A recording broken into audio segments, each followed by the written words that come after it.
Kansas City's business and civic leaders say time is running out to get a deal done to keep the Chiefs and the Royals in the region. KMBC 9's Matt Evans is at the sports complex with their concerns and the response from team owners.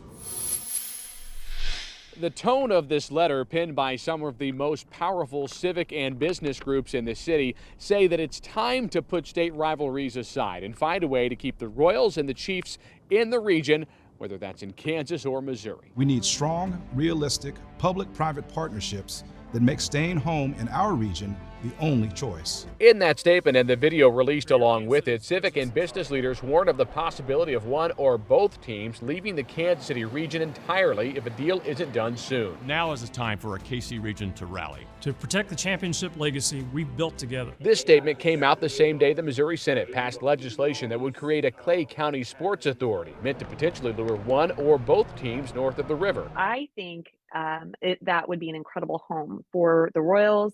If the Chiefs decide to move their training facility there too, I think that's a great investment. Northland Democrat Maggie Nurenberg co-sponsored that bill and sits on the Senate Budget Committee and says while she wants to keep the teams in Missouri, any funding right now would have to start at the local level. The state is having difficult conversations on what basic fundamental vital services we're funding or not able to fund based on the fiscal cliff that we're running into. Both Royals and Chiefs ownership responded to that letter saying that they appreciate the support of those business and civic leaders and that they do remain committed to our region.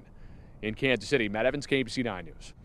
We also reached out to both governors in Missouri and Kansas. We haven't heard back yet from Kansas Governor Laura Kelly. But in a statement, Missouri Governor Kehoe said in part he and his economic development team continue to have productive conversations on developing a package to keep these franchises where, as the governor puts it, they belong in Missouri.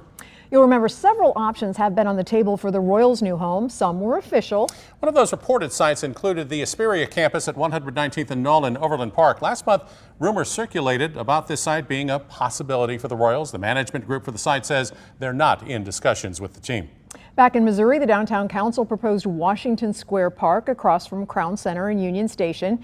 And we can't forget the Crossroads location near 12th and Cherry Street, the old Kansas City Star building, and the North Kansas City location.